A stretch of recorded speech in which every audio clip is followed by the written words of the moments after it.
This is Soul Side Up. I'm your host, Sol. Welcome to an hour of beautiful conversation. Open your heart and enjoy.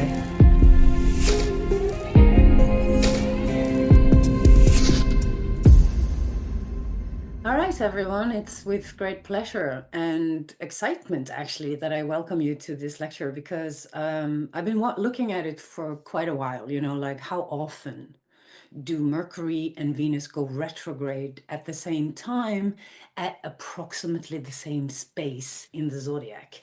It's like, it's ridiculous. You can't make it up. And it comes at a time where we've just gone out of Mars retrograde, the ruler of the sign in which both Venus and Mercury will go retrograde. So there's this Mars-Venus energy that we're all exploring for the time being. And we see, I'm not going to make this into a political thing at all, because that's just not what I'm here to discuss. But we can just generally see on the atmosphere on Earth today that something's kind of like extreme, it's polarized, people are a little agitated. You have a lot of these Martian vibes running a little bit amok these days. People are upset and disrupted. There's something that's been disrupted, a harmony. Not that Earth ever was a very harmonious place, but it seems to be very highlighted now that it's the intensity. There's like this emotional, I want to use this word, frequency, intensity, like it's kind of unstable. It can easily flip out. People get easily triggered. There is this kind of like Aries energy that is in abundance right now. And that's also why it's interesting, especially that these two planets go retrograde in the sign of Aries. Venus is already retrograde. And we are looking at a day after the coming eclipse, the 14th, which I'm also going to comment a little bit on. That's when Mercury goes retrograde and joins Venus on both being retrograde. So I've been around in astrology for a very long time, and I can't remember having seen this before in this way. Like it's Venus is the most rare of all planets, counting the number of days she's retrograde. She's only retrograde around 40 to 43 days. And it's every 18th month. So only 7.7% of people are born with Venus retrograde in their charts. So if you are listening to this one and you are one of those people who are born with Venus retrograde, consider yourself to be rare, because that's basically what you are. You are a rare individual because it's the lowest frequency of individuals on Earth born with this placement. Even Mars retrograde, which is only retrograde every second year, it's retrograde for such a long time that more people have that in their charts than they have Venus retrograde in their charts. So that's just also something I wanted to reflect upon. I have made a little presentation that I now will show you. And if you can't see the slides, please let me know. Right? Everything is good. You can see the slides. Then yeah. So the big journey we have now is that Venus and Mercury are retrograde in the signs Aries to Pisces. And Aries to Pisces is like the 12th sign and the first sign. We celebrate Astrology Day when the sun crosses over into Aries. That's like the beginning of the astrological year. That's the beginning of the houses in the astrology. It's the beginning of the in your birth chart. It marks the ascendant. That's the beginning. That's when you move from the 12th house, whatever sign you have on the 12th house, into your first house. So it marks the journey from Pisces to Aries. Archetypally marks the journey from the undifferentiated, the oneness in all, which is Pisces, the I am one with everything, everyone, into the birth of identity, which is Aries. This is the first flash of identity. This is where you cut the umbilical cord and you are starting to kind of explore yourself as an individual, not as a part of a whole. you are now an individual, and that's Aries. It's the process of becoming has begun. I am that I am. That's a mantra often we stumble upon very often when we sit for meditation. Soham, I am that I am. It's like your heartbeat itself. I am that I am. I am that I am. I am that I am. So we use that as a mantra to realize who we are. Now that's a long meditational journey that will eventually take you straight back to the womb of life, where you realize that I am everyone. But it's important to be both that and also be an individual. And that's what we're looking at from a non-dualistic perspective in this regard, is that in Pisces, in the 12th house, this is where we become one with everyone. But it wouldn't be proper non-dualism if it didn't also include that you are also an individual.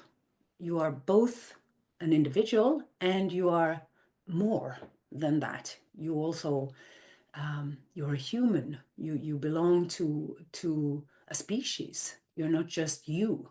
You can. We have a way of separating ourselves into numerous categories like race, gender, status, social status. All these things affects the way we perceive ourselves. But after a long inner journey into the deeper layers of our psyche, we also discover that these boundaries, although understandable both biologically and instinctually, are also in a way a construct.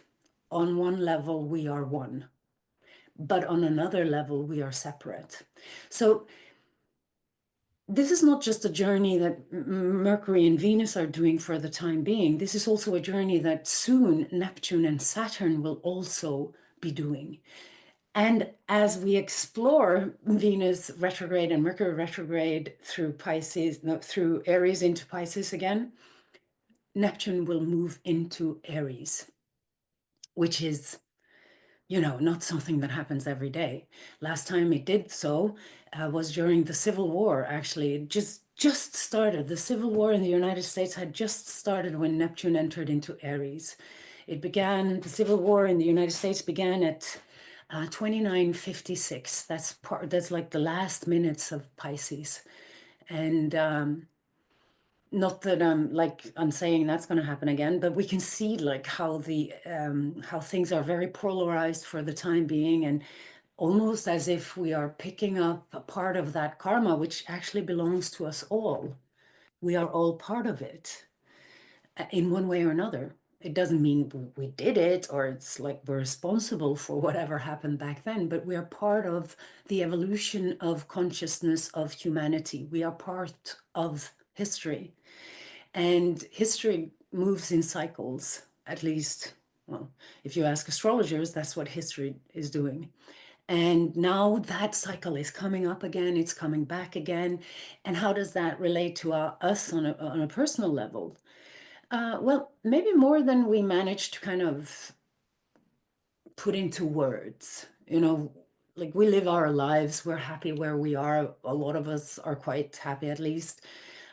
We created lives that work, or probably with some sort of improvement potential, but we live where we live, and the bigger world outside of us, it will get to us, but we still live our own lives in a way. We live where we are, and until that life is disrupted by some bigger collective events, we are pretty okay within that womb of life. But it will affect us, if you look at it archetypally, it might affect us in ways that are more spiritual and psychological. Like when planets go retrograde, retrogrades in particular, you can just take the two first letters of this word, re, and you understand retrogrades, what it is. A retrograde planet is crossing back on the degrees it already had crossed over. So it kind of retreats back again. So it's this expressive, dynamic, forward-moving energy, like I'm moving forward all the time. I'm leaving behind the old and I'm moving forward all the time, is now being halted. And we have to go back over a period in our lives that we have to rethink, redo, reassess, readjust, realign. We simply have to solve something, or we have an opportunity for a growth, a huge, big growth in that particular area where there's a retrograde happening. Now, the outer planets are retrograde for a very long time. That's their dance. 2 steps forward, 1 step back. 2 steps forward, 1 step back. Like Pluto, for instance, it's retrograde approximately 6 months every year. So it's different. But the inner planets and Mars, when they go retrograde, it's more personal. It relates more to parts of our lives, that is our social sphere, our financial sphere, which might be, of course, affected by the larger collective, but it's more our relationship to ourselves. We reorient something in our life. We're trying to realign something. So it's a more introverted phase for the planets, where we kind of question things. Is this the right thing to do? Should I be doing this? We want to realign to something deeper. There is an individuating quality over the retrogrades. It is helping us to individuate. Individuation is the capacity to trust yourself. That's when you have become an individual. Before that, you might be prone to living life in accordance to what other people expect from you. We all go through that. Group, belonging to a group, safety, the comfort of being safe, the comfort of not having to think for yourself. You can just follow the map outlined by society, which is, it has a recipe. It's like, when you're this old, you graduate. When you're that old, you should probably be married. When you're that old, you should do this, that, and the other. There's a rhythm in life that is part nature, the biorhythm of life, and it's part also culturally conditioned. This is what we're expected to do. This is how society needs it to be in order for it to function. The retrogrades questions a lot of that. Is this what I'm supposed to do? Is that like, I'm not sure anymore. And Goethe was the guy who said that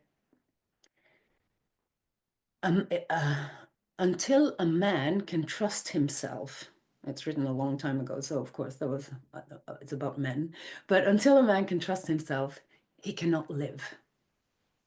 Trusting yourself is basically, Goethe equates it with being capable of living, having a good life, choosing for yourself, being aware of what you want, what you need, capable of communicating it, capable of creating it.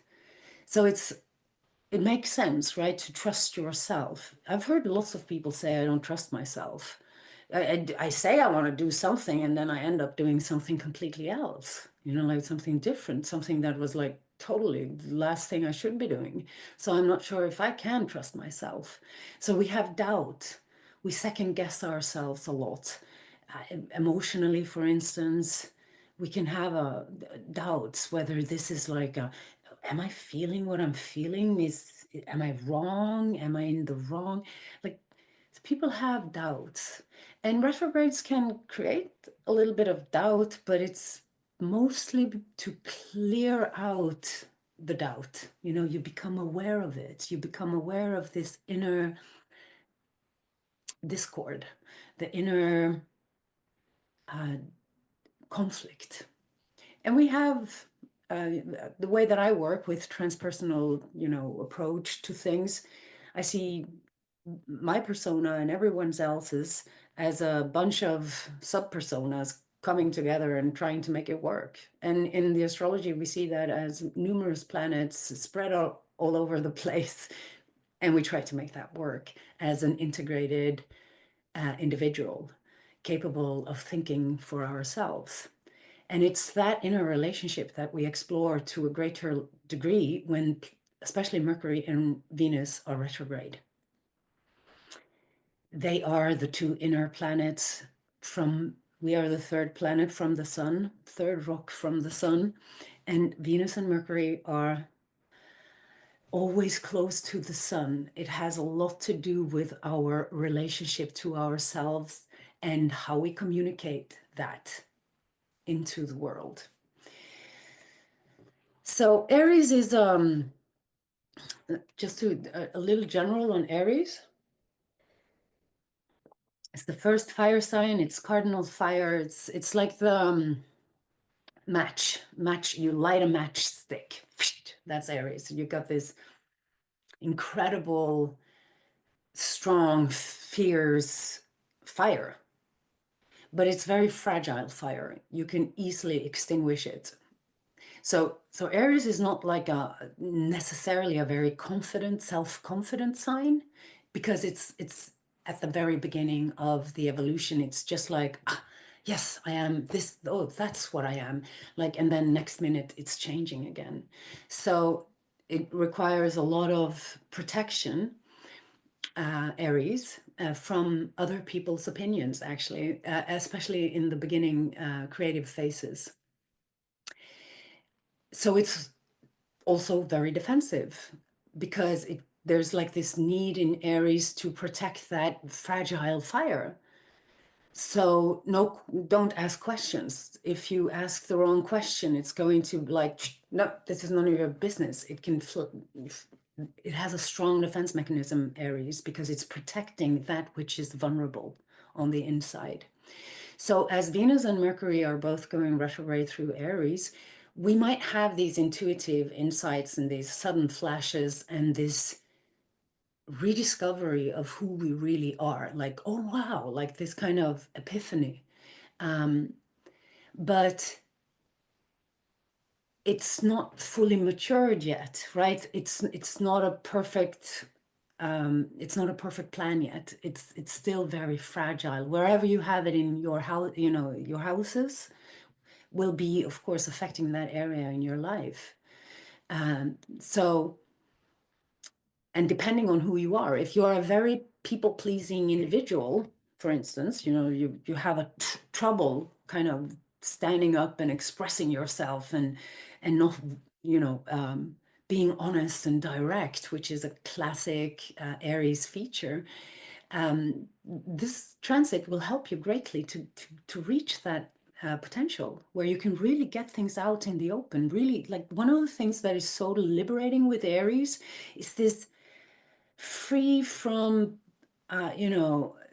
bullshit. It just goes straight to the core. It says it as it is. There's no like need to explain. It is what it is. It's direct. It's honest. And to be quite honest, I really appreciate people who have those qualities. They're like, no, no, no. No is an Aries word. And just as a contrast, whatever is a Pisces word. Okay, whatever, whatever, just going with the flow. Aries is like, no, nope. I knew an Aries guy once. He was like, he had the way he said no was just like, you could not contest it at all. It was like, no. There was no debate. No, that's where the boundary is. This is my boundary. This is how far I'm willing to let this go. So you can see how this Venus, in particular, Venus retrograde, but also Mercury retrograde through the sign of Aries, will help us to realign some boundaries with other people or even within ourselves. No, don't you, like, we have to organize all these sub-personas that we are, and some of them might not be as disciplined as we like, or let's say this is happening in your 10th house or in your 6th house, and you're like trying to really make your life work better. This no, saying no to yourself. No, we are not doing that today. We are keeping to the plan. We are sticking with it. We are not changing our minds. We are doing it. Come on. Like, so it can heal some inner conflict that has been basically challenging the efficiency of your life because of this back and forth, back and forth, back and forth, and always changing your mind or trying to avoid something, or trying to hide from some uncomfortable truth about yourself. Aries is like, where do you think you're going? Come on, we're here now. We're going to go through it. We're going to go through it. There's only one way, and it's through it, through the uncomfortable. It's pretty big thing, actually, to be on your own 2 feet, just stand there on your own 2 feet, having no one else to kind of lean on. And Aries is fiercely independent, mostly because it's protecting its own, individuation in process. It's like, don't, I will figure out what's the right thing for me to do. So it kind of can give off a vibe that it's very strong and independent. It doesn't necessarily mean that all Aries people feel like that, but it's definitely, that's what they kind of radiate, this kind of like, no boundaries, strong boundaries. But it's to protect a very fragile creative process of understanding who they really are, or the Aries in you. Who's that? Where's that fire? Where's that spark? Have you lost your spark, for instance? Have you lost your fire for life? Your enthusiasm? The opposite end of fire is depression. That's when it's depressed fire. It's like, no, what's the point? Not having any motivation to do anything, not feeling any kind of passionate impulse inside of ourselves. That's when we are depressed. Dopamine is very much associated with Aries. So you might have a phase going through with these retrogrades where you might feel slightly depressed or not aligned with your passion, or not feeling your connection to yourself. And this retrograde will definitely help you dig that, dig it up again, reconnect again with that fire inside. Aries is, of course, also anger. And the famous anger comes from injustice, but also powerlessness. Nothing makes a human being more angry than not having any say in the matter. So there's like a huge amount of collective powerlessness that we're now going through. Like, things are happening above our heads and we can't do nothing about it. Now that is kind of also a little bit the dichotomy, or like the schism between Pisces being these larger collective energies, and Aries being like me in all of it, like us, like as individuals being stuck in all of that. Now, if we don't feel that our Aries energy can move forward and get things done, and because there's always this thing that comes in the way, like an obstacle you can't do anything about, or someone who says that's we stopped doing this, so you don't have that opportunity anymore. Of course we get angry. It's not fair, and it's like, to feel powerless is nothing, it's no good for that Aries impulse inside of ourselves. We need to feel like, yes, we can move forward with our passion. But there's always like this Piscean comes in the way, and I think a lot of people will actually use a lot of this Mercury retrograde, Venus retrograde transit between these two signs to figure out a way to get it done, even though the obstacles feels insurmountable at the moment, like these big mountains you have to, oh my God, the challenges of like, how do I get there? How do I get there? It's beyond your willpower. Whatever Pisces is beyond our willpower. And Aries is willpower. It's like, I will do this. I will. And sometimes having a willpower is not always enough. There has to be the right circumstances as well. So when we bang our head against these circumstantial walls, of course, it's easy to become frustrated. But remember, Aries is still a sign that actually have these horns. So they will eventually try at least to bang down the walls and search for some sort of emancipation or like liberation from all the obstacles, finding solutions. That's what Mercury retrograde does. So here we are with the, I'm just gonna have to minimize this one. Oh, there we go. Here we are. This is the Venus retrograde began March 2nd. Some places it was March 1st because we have these time zones, but at least it was March 2nd in Bergen, Norway, where I am, sometime around the night, at 10 degrees, 50 minutes. And one day after the eclipse, Mercury will go retrograde at 9 degrees, 35 minutes. It's just a degree apart. It's like they cover the same area of the zodiac. This is right now they're working together. They are working together. So it's, you can say it's kind of like a Venus retrograde on steroids or a Mercury retrograde on steroids. Like that inner process, that inner journey will be so much stronger. And if we let go, Sun, if we go to Venus retrograde, and we look at that, if you look at that chart here, which is a chart I picked out of a very cool place called AstroSeek. This is where you should definitely check out if you want to look into all things retrograde, because it has like this fabulous overview over all the retrograde planets any given year. It's a great site. So here we are with that particular retrograde that we are looking at right now. And let's see if I can draw. And you can see how this area here is where Venus is going retrograde from 2437 Pisces to 1050. It started the Venus retrograde at 1050. January 28th, it already entered into what we call that shadow. The shadow is the degree where it will go direct again. And that was 2437 Pisces. So there's this area between 2437 Pisces and 1050 Aries, which is the path of Venus retrograde. And that affects the signs in different ways.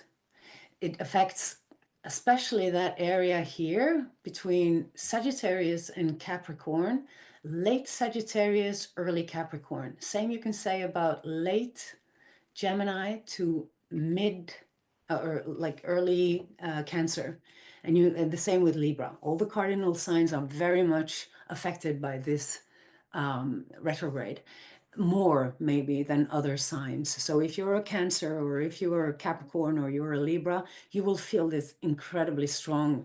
But if you're also born at the last degrees of any mutable sign or have planets there, mutable sign being Sagittarius, Pisces, Gemini, and Virgo, you are also part of that intensity. That's the area. It's the last part of the mutable sign and the early part of the cardinal sign. This is where the action is happening. And if we look at it symbolically, when we go from mutable energy, we see mutable energy is what happens just before the equinoxes, just before the solstices. We have four corners of the earth, and it begins with Aries. That's the beginning of the spring season, and it culminates with Cancer. That's the beginning of summer season for Midsummer's Eve up here in the north of Norway and Finland and Sweden. We celebrate that. It's the peak moment of the sun on the northern hemisphere. And then it changes and shifts again at equinox, fall equinox, where we move into fall. And then it peaks again at winter solstice. So every one of these, there's somebody who has not muted themselves, but now it looks like it's gone. So every season ends with a mutable sign.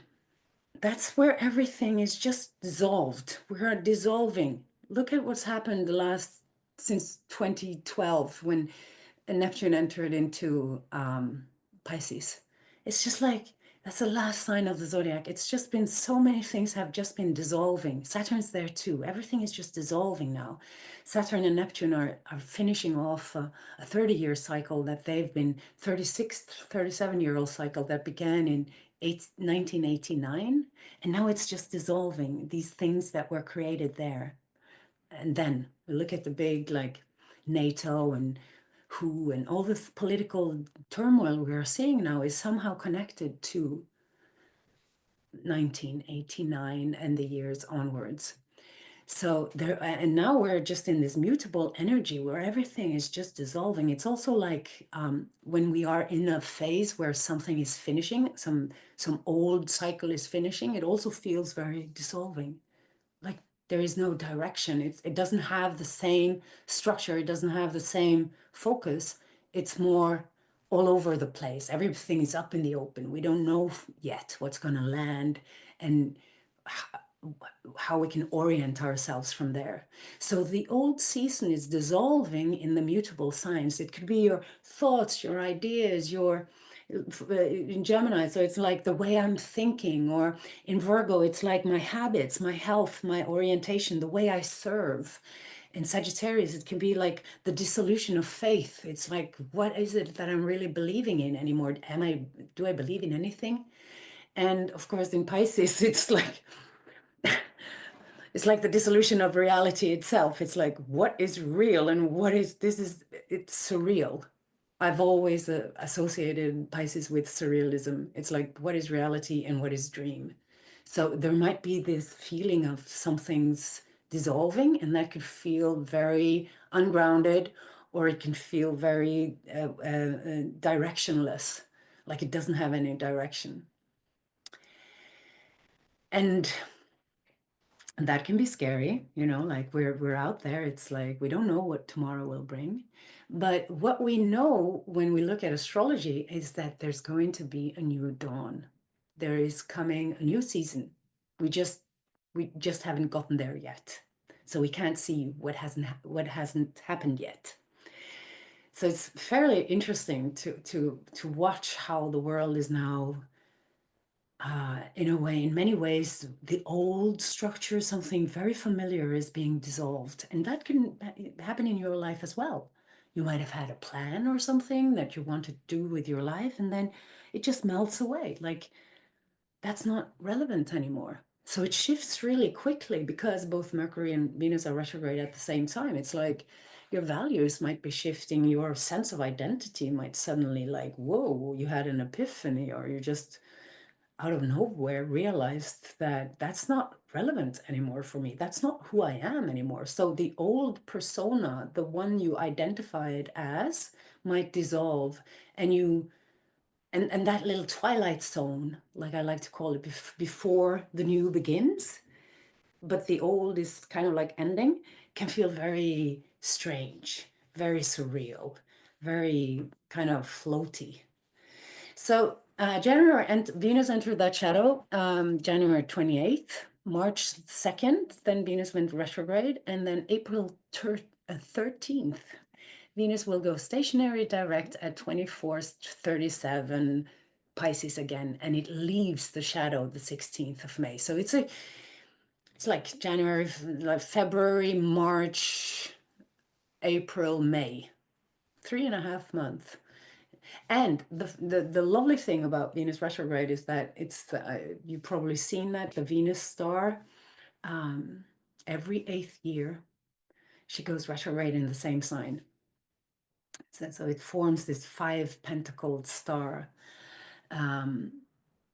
And whatever happened eight years ago in your life, or 16 years ago in your life, or whatever, 8-year cycle that where something important happened, will probably also be coming up again in one way or another, in a different form, of course, because life changed a lot in 8 years, but you might be facing the same kind of inner questions, or at a new level, like relationship and boundaries, or money and self-worth, and issues that pertains to Venus. So let's go a little bit deeper into Venus retrograde and look at her separately from um, Mercury retrograde. Venus retrograde, I mean, Venus rules Taurus and Libra. I think most people are aware of that. I mean, you probably have studied astrology for quite a while, but it's interesting to see how the Taurus is the inner relationship and Libra is the projection onto our outer relationships. And very often these two are deeply connected. So Venus points to the relationship we actually have to ourselves, our values, our needs, and how they are projected onto relationships. That's why it has to do with relationships. You know, we are born to work together. Libra is a sign of cooperation, of teamwork, of being able, we need to learn to listen to ourselves. So Venus has a lot to do with the capacity to listen. Whereas Mercury is the capacity to speak, Venus is the capacity to listen. Who really listens? There's not a, like, there is a thing with planet Earth today that we have, if we, which is part of why things are so extreme these days, is that we react so quickly that we don't give ourselves the time to really listen. What was it this person actually said to me? And I think, and I hope, you know, with seeing how things are, the balance, because Venus is also the planet of balance. It needs to be harmonious. We need to find balance. That a little bit of that inner balance that we're looking for the realm of Venus. Consider Venus a department of heaven. And that place it's a beautiful place. It's great to be there. It feels really good. You feel loved. You feel appreciated. You feel valued. You have what you need. There's good food. It smells great. Whatever you appreciate is there. That's your heaven, right? How it looks, the beauty, how it makes you feel inside. It's just the feeling of harmony. That's what we're looking for through Venus. We're looking for that piece of heaven. And of course, we project that onto relationships, because if we are with someone who doesn't make us feel that way, it becomes, we can't be there. You know, like it becomes impossible to be there, or it feels opposite of what you needed. This is not what I need. I need something, you know, I need something that gives me a better sense of well-being. I want to feel good about myself. I want to feel well. I want to feel respected. And especially with Venus retrograde in Aries, I want to feel respected. It has to be fair. The power balance between me and others need to be fair. It has to be balanced. Now, why isn't it? That's the big question, right? Why do we get into a spot with ourselves where we are not necessarily able or willing or capable of communicating these needs? I've been driving up, down south to my mother, and it's an 8-hour drive. And every time I drive, I'm like, okay, I gotta check out some good podcasts. And I stumbled upon something that I've known about for a number of years, but I haven't really gotten into it, like this nonviolent communication. And the guy who came up with it, he's passed now, but he left this beautiful legacy on Spotify. It's like 6 lectures where he goes through the principles of violent communication. So I heard through those driving up and down, and it really gave me a lot to think about, especially because it was just about, you know, Aries can be a little violent or aggressive or defensive, I'd rather say. It's not violent per se, but it's the defense mechanisms are very highly easily triggered. It's like trigger happy, can be super trigger happy. And it's because there's all this inner tension, inner anger, not feeling anything is fair, not feeling understood, not feeling heard. So there's a need to scream. It's people who don't feel heard or listened to often screams, right? So if that's like when it's off balance, when the Aries archetype is off balance. I'm not saying that that's how Aries people are, because that's not true. But it's when it's off balance, that's how it can sometimes be. And that's a huge problem when we want to bring up difficult subjects, difficult themes, difficult emotions in our relationship. We have a tendency to believe that we won't be heard, so we try to manipulate um, the message into a format that we think will be undeniable for this other person to listen to. Now you have to take me seriously because now you see how painful this is for me. And it often backfires because nobody likes to be manipulated. And besides, if we got what we wanted through manipulation, we would also feel really bad about it because it's been forced. It hasn't been given voluntarily. It hasn't been given freely. Somebody felt forced or coerced into giving that very thing that we were asking for in a manipulative way. And in this particular podcast, he says something incredibly beautiful that I've been thinking a lot about myself. And I think a lot of people who work with people or like work with themselves, I mean, to communicate your needs. He says that, or he said that people don't have a big vocabulary when it comes to expressing their needs. They don't really know what they need. I need, wait. Or when they, like, or also when we stumble upon a need we have, we might second guess it or like, no, do I really need it? Is it that important? And because we initially, all of us are designed to survive, how we survive very often in our personal relationship is through blocking a little bit of that authentic voice by um, by in many ways just people pleasing. We don't want to be in a place where we feel uncomfortable things. Venus doesn't want to be in a place where she feels uncomfortable things. She wants to have that heaven, that little piece of heaven on earth, which is peace and harmony and love and easy, not difficult. It wants it to be easy. Now, Venus is retrograde in Aries. That's going to fire up a lot of will to be in situations that are not necessarily easy, that will not necessarily be balanced, but that's the price you pay to be authentic. Another key word for Aries is authenticity, to be authentic. Now, um, authenticity comes with a price. Not everyone's going to love you. That's just it. So we have to be willing. Like, if you look at the stories of Venus, she was a very jealous goddess. She's like, oh, she's prettier. Like, oh, prettier than me. How is that possible? She got super jealous about Psyche, for instance, the stories of Psyche and Eros. And she couldn't stand that Psyche was more prettier than her, a goddess. So she wants, that's the part of us that wants to be loved by everyone. It's not that we are all jealous, but that's the part of us that appreciates being like loved. And for that love, a lot of us will do a lot to get it, including sacrificing our authenticity, including not saying what we really need. People pleasing is just that. So when Venus is retrograde, it's more tuned into that inner relationship. How did you end up there in this codependency, for instance, or in this feeling of losing your own voice all the time, of not being valued enough, of not being respected enough, of not being appreciated enough? Have you said yes to less, basically?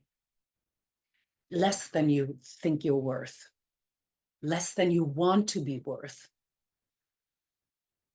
There's a difference between wanting to be worth this much. I want to be worth, like, I have this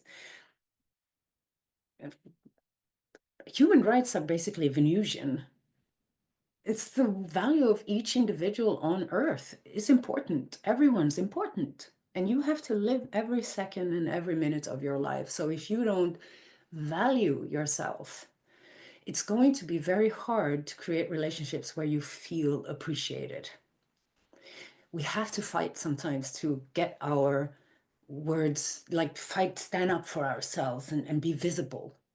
So wherever Venus, let's say Venus retrograde in Aries is going through your fifth house, that's standing up and being visible and going like, hey, I'm here.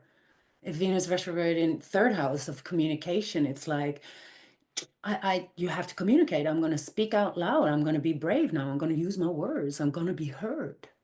If it's in the fourth house of your emotions and inner life, maybe you will protect your privacy more and not have people like come in and have opinions about your life. And you will also honor and cherish the more vulnerable aspects of yourself and go through an emotional process where you don't second guess your feelings anymore. It's quite okay. Like you don't have to explain them. Libra archetype has a tendency to want to explain everything. The first house, if it's in your first house, this is definitely the house where you really feel that you need to, maybe you will feel that I want to be alone. I don't want too many people meddling in my life. I need to be alone. I need this time in my life to really realign with who I really am. I need to be alone. And the same goes for the second house. This is a great time to explore the relationship to your self-worth, because that's what we do in Taurus and the second house, and our resources. They're a reflection of what we think we are worth. We might go through a process with the second house where we really feel like we are healing our relationship to money.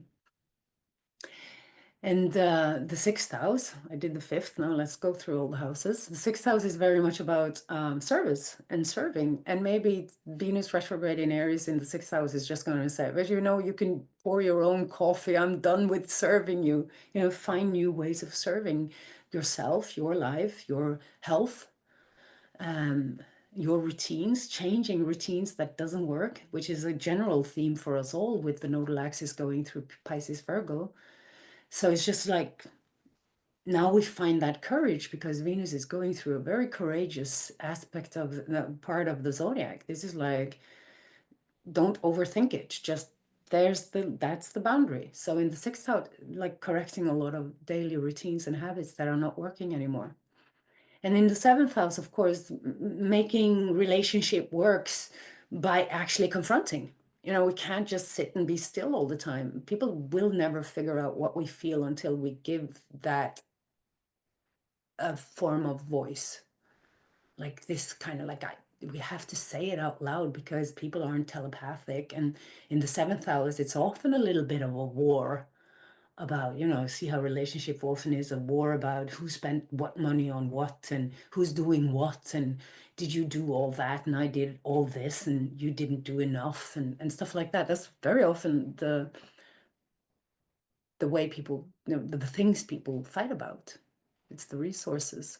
So you come into the eighth house and you also get deep into intimacy and your, you know, shared resources, mortgages, inheritance.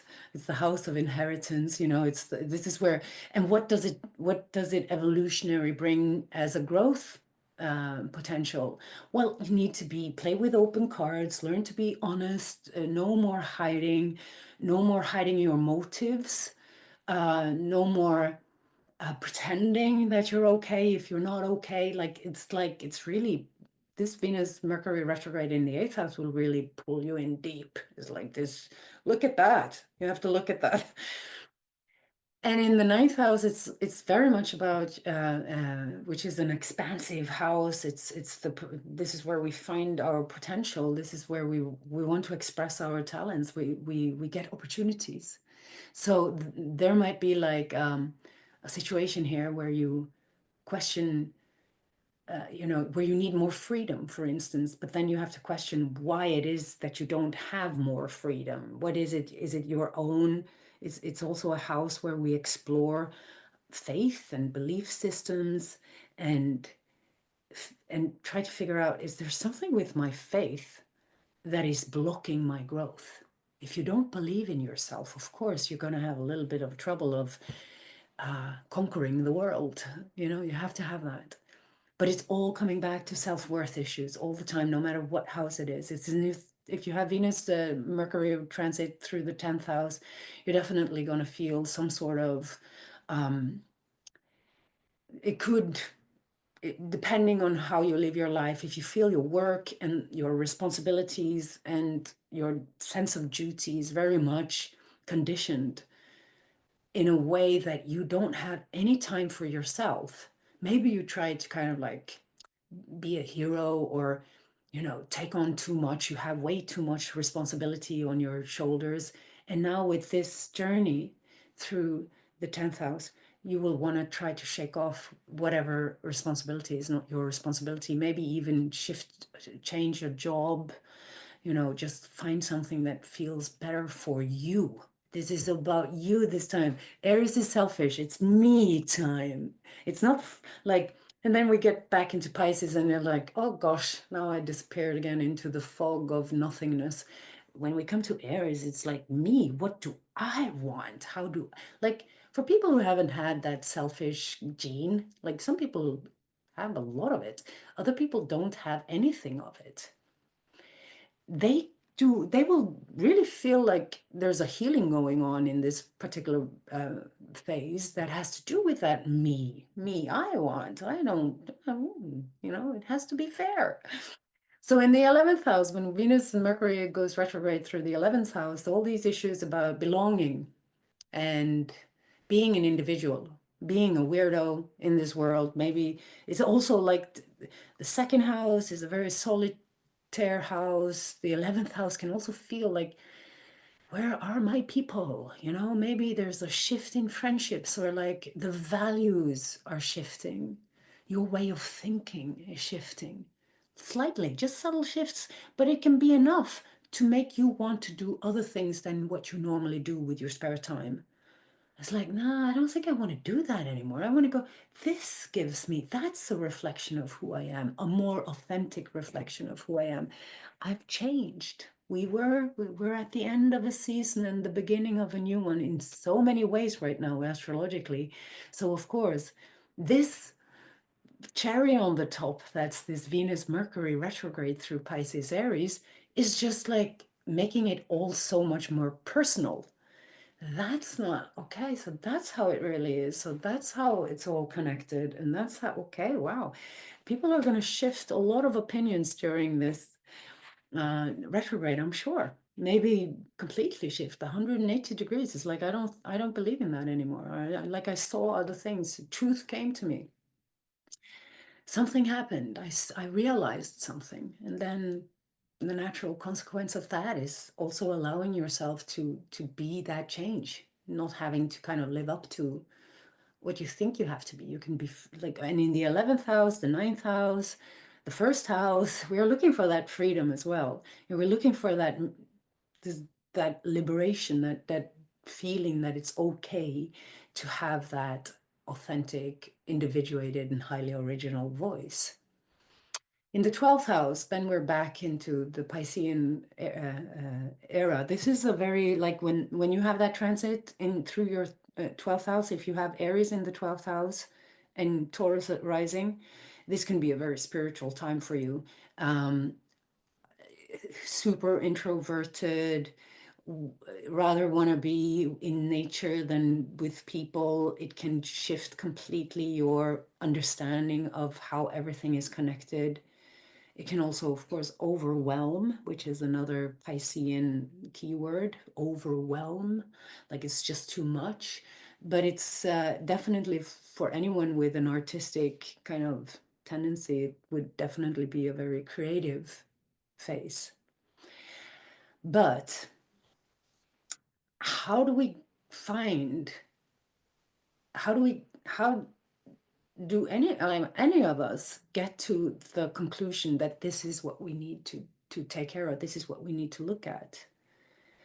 We have to be in a situation where there's a certain level of disruption in order to get there. We have to see things from the extremes. Venus is often extremely extreme. It moves from one end of the spectrum to the other, only to see its own shadow, in a way, your own psychological shadow. And now that everything is so polarized, it's also a time where everything is out in the open in many ways. So it's kind of like the only place where we can actually make some change. If we were all like fine with everything and we were never in disagreement and we were just like going with the flow, there wouldn't be any change.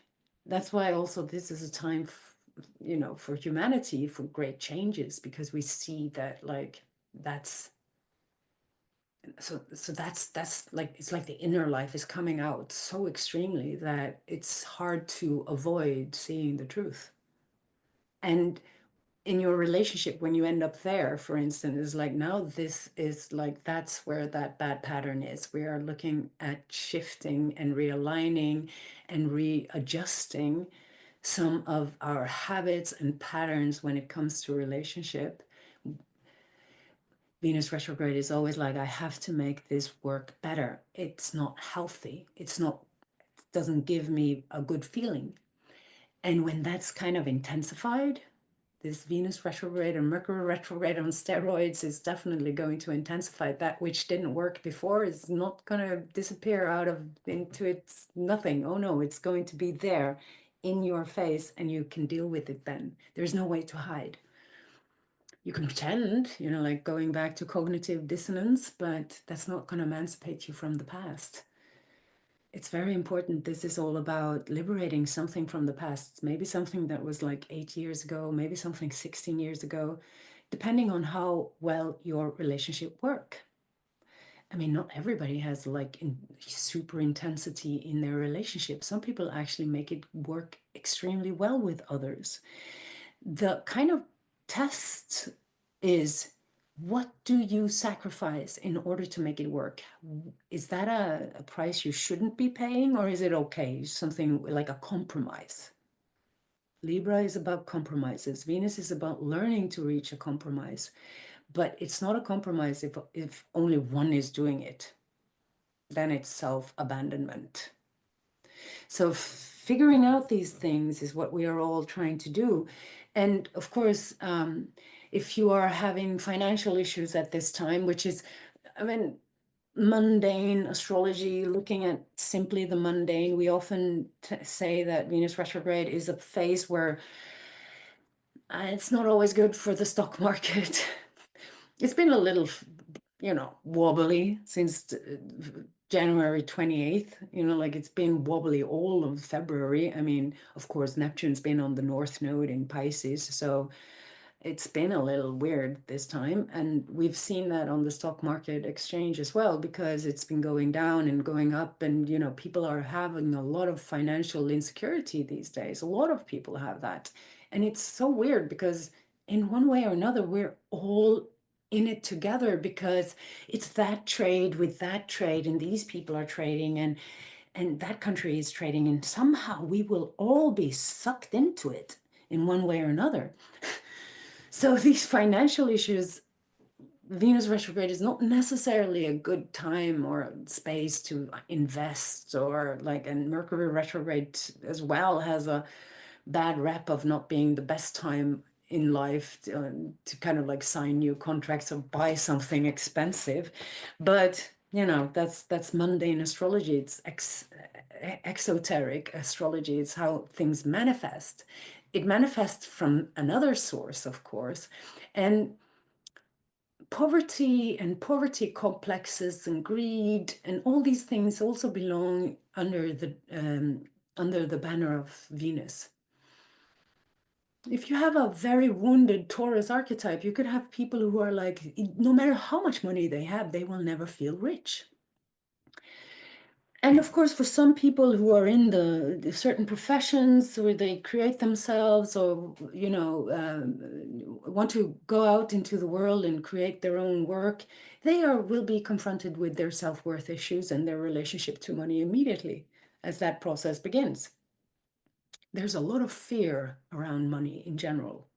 There's not enough of it. Resources in general. It's like, it's not enough love, there's not enough time, there's not enough money. There's like this lack mentalities. Of course, we have lived on a planet where there's been famines and wars, and there's like, we haven't always had enough. So if you have a past life, because you can say retrograde has to do with regressions. It is regressive in one way or another. So your past life could feel like it's there. Not that you kind of like it's just the pattern, a habit that comes up again. And if that's related to poverty and starvation and hunger and fear, or power abuse related to money, having been with someone who's very rich but not having any say in the, in the money, or being forced to marry someone because of money, or having to live with them because of survival and money, these things can also resurface at this particular time, which is great. It's time to kind of like, if it's stopping you from becoming who you really feel you are, we need to go through it. We can't just pretend it's not there. We have to let that really come out into the open. This is how I feel about money, for instance. Money is very, very important for all of us. It's opportunity. We don't have to worry. My mother says, oh, she's so cute. I love her. She came from very like a fishing village up north in Norway. They never had a lot of money. They got by. And then she's a very proper hard worker. My mother is she's my saint. I love her to bits. But she said once, well, money isn't everything, but it's very good for the nervous system. And I'm like, whoa, mom. Ooh. And it is. We find peace and harmony on the inner levels when we have enough. But when is enough enough? And are you dependent on positive circumstances to have inner peace? That would be, in a way, maybe a reflection of a lack of faith. Like you don't have enough faith.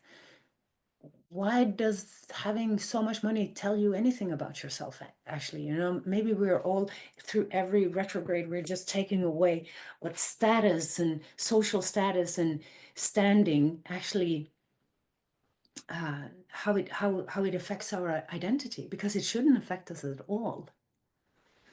But it does, of course, in a world where we look at value from a perspective of materialism. Of course, it is important for a lot of people to have like a certain social standing, or have an important job, or feel well about ourselves in one way or another.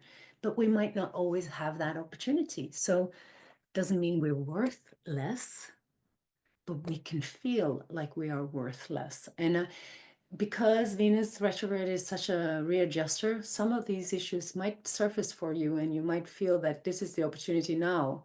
I will boldly stand being who I am. Maybe you have nothing to show for, maybe you haven't started yet. I mean, it doesn't really matter. You still have to believe in yourself. And there will be new waves of money coming through. It's not all up to us. So I think that healing that relationship to yourself, also healing the relationship to your worth, your values, not having any shame, like cleaning out the shame. Some people feel shameful that they are very, occupied by money. Spiritual people feel often a great deal of shame when it comes to money. It's like, oh, no, it doesn't really matter, but then it actually does. You should just, if you need more abundance in your life, sit down and love money. Just let them be loved. It is a beautiful energy, and we need them, and it gives us opportunities to manifest and our creative potential. So go ahead, see the abundance. Ska vi se. I'll get back here. So Mercury retrograde, let's go a little bit through that as well. I think it is worth mentioning.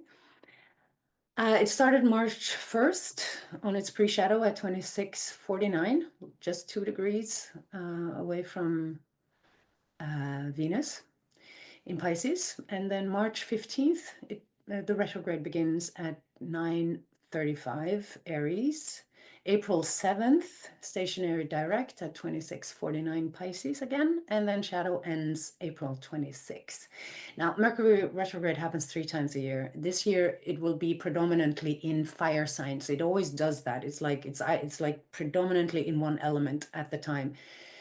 But it will cross into water signs in Aries, into Pisces. It will be pure fire when it goes retrograde through Leo, and then it will cross into Scorpio when it's retrograde in Sagittarius later this year. Yeah. So there's like this fire water quality over these Mercury retrogrades. So when we are in the realm of fire, we're in the realm of spirit, actually. This is so important. This is like, it's Mercury is looking for that energy. It's looking for energy. Energy gives. My teacher in healing, he said, you can't heal anyone unless you give them energy. Where did you find the energy to leave a dysfunctional relationship? Where did you find the energy to create changes and move away from a job that gave security but no meaning? Where do you find the energy? You need that energy to move, to change, to shift, to walk, to do. You know, energy. We need energy. And Mercury is looking for energy through its retrogrades right now. It rules over logistics, logic, communication, perception, learning, focus, and immediate surroundings. So that's why it's often known as uh, anything that can go wrong will go wrong type of period. It's a little gloomy, doomy. I don't think so. Evolutionary astrologers tend to see it as a more spiritually, oriented, everything more like it's just all going inwards, figuring out, it's helping deeply Venus to figure out the boundaries in relationship, to communicate with boldness, to communicate directly without explaining like unnecessary things, without going into the trap. You know, people lay out these little traps in communication and we can go straight into them if you are not aware. It's like, no, that's not what we were talking about. Don't distract. So I see a lot of people are probably going to go through where they're like seeing straight through gaslighting, or like that's manipulative, or like really cutting through the bullshit and fog with this one. It's like, listen to your own instinct and your own intuition. Take your time before you share that with others, because it's most important that you trust that. Learning to trust that intuition. I bet you, as well as like as I've felt myself, is like sometimes I've been so frustrated when I've done something that went against my own intuition. I'm sure you've experienced it too. You knew it. You knew it. It was there. It was there like a whisper. No, don't. And then you did it because you wanted it, or because you thought you needed it, or because this, that, and the other. Oh, I have to have this. And it just didn't work out very well. And you should have listened to that intuition and sacrificed that desire, but you went for the desire instead. So there's like this challenge between intuition and desire. They're not always in alignment. The desire might want to do something that's very self-harmful. It's like, yeah, that's a great idea. And it's really not a great idea, but it's, you want it, it's so tempting, you need it. But the intuition is always very, very clear. No, yes, no, yes, no, yes. It's like this inner guide. If we only listened to it or trusted it, we would have reached maybe a higher potential in our own lives. People who trust their intuitions very often excel in what they do. But it's not something we've learned through school. We've learned the opposite, actually, to not trust it. Oh, no. Analytical thinking. Yeah, sure. It's nice to be analytical, but intuition just completely jumps to the conclusion immediately. It's just like that. You just know it. You don't have to analyze it. But we need to learn to analyze certain things as well. I mean, we have to learn to think, of course, but it cannot be on the expense of intuition. intuition will definitely heal a lot in your lives. So with Aries being such an intuitive sign, it's really a super intuitive sign. It's like, I don't know why I know it. My mother's Aries, and she's like, I call her involuntarily psychic. She doesn't know she's psychic. She's just like, she just knows things. She just knows it. You know, like you can't really tell her a lie. She will just see right through it. And it's just part of that Aries bullshit detector, I guess. Uh, so we can all use a little bit more courage when it comes to listening to our intuition. And that's what Mercury retrograde is going to be all about. But this particular Mercury retrograde is so important because we are moving through Aries into Pisces, where everything is uncertain. And then we move into Aries again, where it's like, aha. First, like in The Eagle and the Lark by Bernadette Brady, an excellent astrologer, she says that, with retrogrades, you have like the first hit. This is when your problem becomes, like if you have planets between 24 mutable to 10 cardinal, that will be very like, that's the hot spot of these retrogrades. That's where if you have planets there and you have a situation coming up, because that's where the growth is. This is where you learn to, like, okay, now I have to kind of like do it. I can't just think of it. We take it from like, nothing gives us more growth than having a situation come up and us dealing with it in a good way. We learn a lot, whether we like it or not, whether it's uncomfortable or not. It's still maybe incredibly important and necessary learning for us. So, having that kind of like Bernadette Brady says, so with the first hit to any planet by a planet that is going into a retrograde motion, the first hit is very often, here's the problem. Like, here it is. Here's the problem. The second hit is when it comes back again for the second time. Like it moves direct, stumbles over one of your planets on its direct way, which is where the problem is. The situation is being offered, or even like a challenge or a creative potential or an opportunity, and you have to figure out how you can say yes to it, or you are stuck in a situation you've been in many times before, and you have to figure out how to solve it this time, or there's an actual practical thing happening and you have to figure out what that means in every in and out of the problem.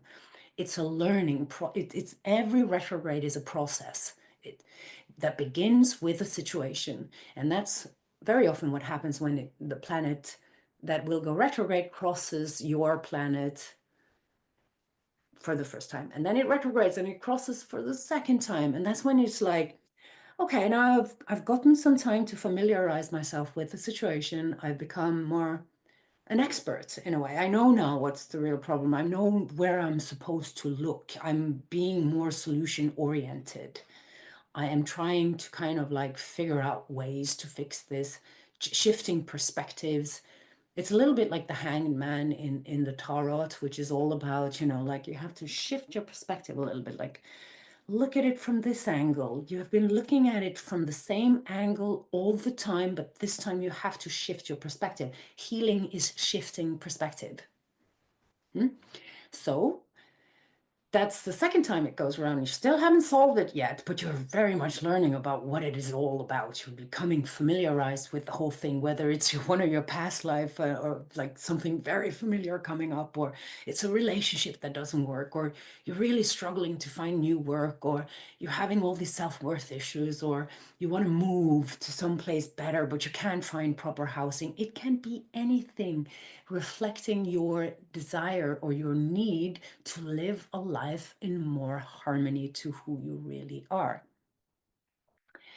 And the third time it crosses over, when it goes direct again, that's when it's normally, not always, but like then it's landing again. So if it's like a very intense retrograde for you and it's like, whoa, everything is just brought up into the surface, and it's like, oh, will it always be like that? And your Venus doesn't like it much because it's so uncomfortable and it's disruptive, and there's so much disharmony because you really know now that you cannot live your life pleasing others, for instance. It's super intense emotionally. And then you learn how to sit with these feelings better. You learn that it's okay that not everyone loves you or appreciates you, or you learn that it's okay to be on your own 2 feet. You can be independent, more independent. Of course, there's a theme of independence running through Aries. Be like, we have that, yeah, I'm super independent and it's a trauma thing. It's like, it's an expression of my traumatized past. Yeah, sometimes people are super independent because they don't really have any skills when it comes to being intimate with others because of previous traumas. Then, yes. But independence is not necessarily a bad thing, like, especially if we've ended up being a little bit too codependent in our relationship with, even with our income. If you want to have a new job, but you are super dependent on your income, it's going to be hard realizing your potential, of course, these things. So it can be super intensive, like super intense. And then after the third retrograde, it just calms down everything. Not necessarily, but normally that's what I've seen. Like, I would say 99% of the times when I've done readings for people and you see this kind of like flip-flop and the retrograde ends, it's like, there we are. It's landed. Great. There was a new day. There was a new beginning. I came out of it strengthened. I came out of it because I took the challenge and I saw it as a creative, spiritual challenge. I can grow now. So that's why I like these 2 steps forward, 1 step back. We cannot move too quickly through evolution either, because we need to have all the different aspects, our emotional body, our physical body, our mental body. We have to have all of it in some sort of balance in order to not be getting too much. Um, it can be a lot. Scotia, let's see. So, meanwhile, Mars is not yet, I just wanted to show you that, Mars is not yet out of its retrograde. It will move into, what is it, 6, it went retrograde at 6 degrees um, Leo. This is the last part here, 6 something. And it's still not out of the 6 degrees. It's still in Cancer. So it will be in Cancer for some time still. So this is also happening at the same time that we have a Venus and Mercury retrograde. I will just find a date because I see I didn't put that in here. So Mars is out of its shadow. Whoop. Ska is beginning of May, like 3rd of May or something. That's when, and then you see by May, at the end of May, things are starting to really become more clear. Where is the world going? Where are we heading? What's happening? We've been through a lot by that time, because Mars will go into one more opposition to Pluto during this time, where Mercury and Venus are, pounding through Aries as well. So it's kind of a little volatile. There's a lot of choices to be made for humanity, and especially for those who run the show. And I think as well how we respond to it and react to everything that's going on, because it's such a volatile time, the whole, like all the fighting and all the things that are going on right now is very much a reflection of Mars retrograde's journey, and it's 3 oppositions to to Pluto. So it has one more left to go, and then that's end of April. So that's also a very pivotal time. I feel like a lot of this is where we see if we really resolved something, or if we have to go back and do a better job at it. I just feel like on a personal level, a lot of people who are stuck in situations that are not really growth will definitely feel incredibly challenged by breaking through that comfort zone and breaking out of their comfort zone and really create some actual changes. This is like mobilization of willpower deluxe. So this is like, it's like April is going to be like cosmos standing over your bed going, are you awake yet? Come on, get out. We have a life to live. We have shit to do. Come on, you better hurry up. Come on. So it reminds me of that song from the Pink Floyd, Time ticking away. You hear the starting gun, and that's the starting gun. Like Mars energy is like the starting gun. We have to just do something. We can't just wait. It's not going to change by itself. And I think also Mercury and Venus, if you look at all the how people talk to each other on the internet and stuff like that, I hope that there will be some healing in those departments, that people will wake up and realize, what is it that I'm really allowing myself? Why did I let myself go down to that level, right? So I think a lot of people, because like regulating and regulation of the nervous system and of our own inner world is not easy. But that's also part of learning. You see, Mars has a regulation problem. In esoteric astrology, it hasn't really yet taken its initiation, so it's not considered a sacred planet. It's the planet of war, fighting, and I don't want to do that. And it can mess up a lot, Mars, when it's not regulated. A person with an unregulated Mars is a problem for other people, right? We have to learn to regulate Mars, but Mars is very like, I don't wanna, it's very rebellious. So I think with these Mars retrogrades, we've become aware of maybe something in ourselves that, oh gosh, I have to learn to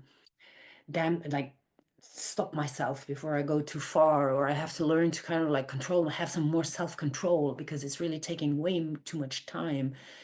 You have all these keyboard knights and these days who are like out to save the world through their keyboards. And you see sometimes how dysregulated it is.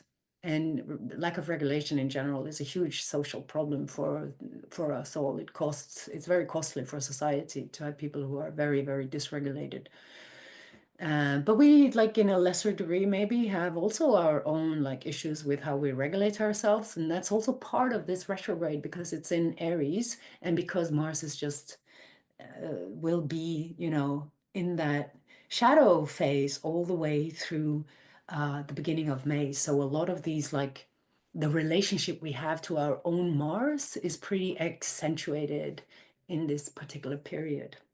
Maybe we will find why we are angry. Why am I so angry? What is it? What is it that make me angry? We get to know, for instance, a part of ourselves that is hard to regulate.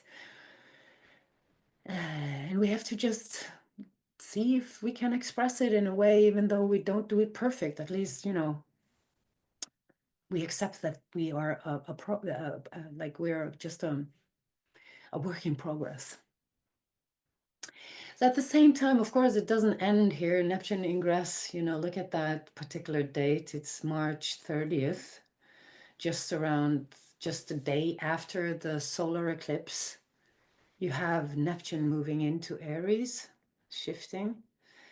And here's both the eclipses and whereas, the first eclipse, Venus is already retrograde, but you can count Mercury retrograde as part of that eclipse because it's at that stationary retrograde point and it's just standing completely still. So these two eclipses we have in March are really, really potent. One is as you can see, one is in Pisces, whereas the other one is actually in Aries, and it's so far away from the nodal axis that it's just a partial solar eclipse. But this first one, 14th of Mars, is a total solar lunar eclipse, and it's visible especially over America, South and North America. So that's the continent that's, really in the zone for the eclipse. But it's going to affect us all. And lunar eclipses are known to kind of like endings and like it's time to close the door so you can open another one. And that's the solar eclipse. It's just, like eclipses, in my experience, are really potent if they really kick in on one very active, critical degree in your chart. A critical degree is, let's say you have the moon at 21 and the sun at 22 and then Saturn at 22 and then Jupiter at 23. Then your critical degrees will be between, because you have so many planets on those particular degrees, you will be very sensitive to anything going on in those particular degrees. So this lunar eclipse, which is 22 degrees Saturn on 23 degrees Sun and 23 degrees Moon, you will definitely have, you know, if you have sensitive chart points in this area, you will feel this more. If you get it like in your chart like this, it might be a life-changing event. It's what we normally say, it's like a portal from the past and the future that opens up, which is like in accordance with how we read the lunar nodal axis. It's like the gates to the past and the gate to the future are opening at the same time. If you've seen this picture of, this is what I like, the picture I've been looking at in my head when I've been looking at this lunar eclipse is that famous picture for some Salvador Dali where the clocks are melting. There's like this weird thing there, something with time, and what is time anyway? And this is very familiar. So you're gonna have people showing up and everything is just like, this is the past, but it's the future. It's like, where is, as I say, these Pisces energies, it's like, what is reality anyway? What is real? How many dimensions do we really live in? And that's the questions we eventually ask ourselves when we try to find the truth.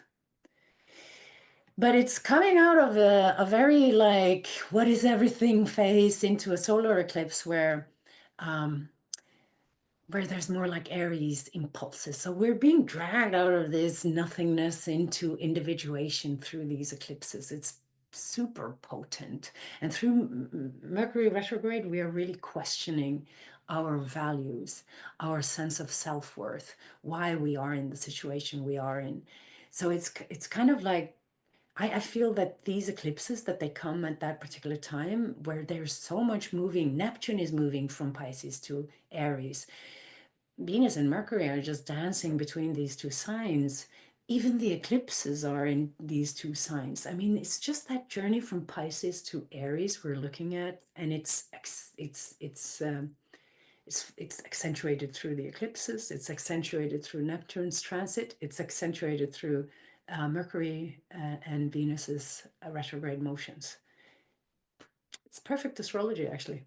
I haven't seen such perfect astrology in a very long time. I mean, it's just like this cosmic dance where one part kind of strengthens the other. Like there's like, consider it almost like they're all speaking the same, you know, they're talking about the same thing. We are now moving from Pisces, this soup of oneness, the ocean of emotion that connects us all, and we are individuating.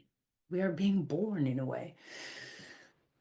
Huh. So you said a little bit more like fluffy, and you could probably, it's like a birth of some sort of or almost some sort of new messiah coming through, or something inside of you coming through, or like this coming of something. Something is coming. Aries is, it's the birth, it's the cutting of the umbilical cord. I'm no longer dependent on this. I can do it myself. I will do it myself. I can do it. It's not a problem anymore. I now believe that I can do something that I previously didn't believe in. That's individuation. So we're letting go, shedding that skin that we had, like the previous ideas and thoughts and relationship we had to ourselves, and replacing it with something that says, well, this happened, now I'll fix it. Aries is like, let's do it. Let's just do something about it. We can't just look at it. We have to do it. So the eclipses are all speaking about the same as well. I think it's incredibly transformative time because of all these repeating signatures that speaks of the same thing. So yeah, and it's spring on top of it, you know, especially on the northern hemisphere. Excuse me for that. I know that sometimes for the Aussies that's not so fun to hear. It's like you never think of us on the southern hemisphere. I actually consider, you know, like the 12 signs to be polarity, like six being reflected in each other. So up is down and down is up, and Taurus is Scorpio and Scorpio is Taurus. It's polarities to each other, right? So the opposites. So that's how I explain the northern and the southern hemisphere, just to digress. All right, Misters and sisters, that was it. I am done with my little comment on this particular thing. I can have time for a question or two. Any V? Can you unmute yourself? Do you want to, any question? No, it's just, it's this now. Okay, it was not a question, it was applause. Thought it was questions. Well, you know where to find me. If you want anything from me, I am available for readings or whatnots and questions. If you have any questions, please don't hesitate.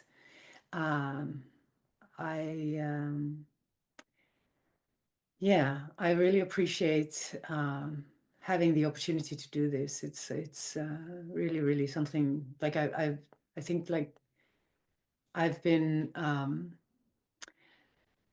going through, like as I normally do every once in a while, I go through a little philosophical crisis, and and now I'm like rebooted. I'm like, yes, I want to give a lecture and like blah blah blah. So I have all this beautiful inspiration. I feel so inspired these days. So it's all I need. I know inspiration is my spiritual fuel.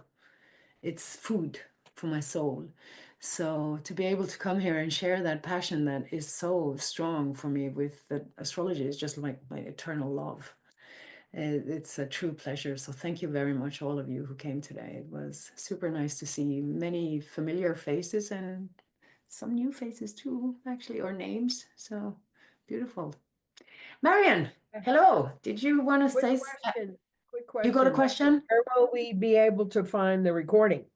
Oh, yeah, I'm currently thinking, should I put it up on YouTube? I have this YouTube channel, Oh, you but I do? can I did also not make, know that. yeah, so I thought I'd put it up there, but I can also see if I can organize all the people who mailed me and then just send the link to them. I will check it out. Like I got some people wanting mails from this end, that end, like it came through many channels, so it will be a little bit of, I have to figure out how to get it to everyone. But I will. Okay, thank you. I will. All right. Okay.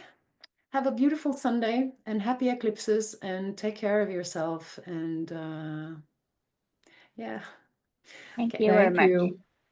Thank Bye-bye. It you. was very Thank nice. you. Thank Thank you. you so much, Sol. À la prochaine. À la prochaine.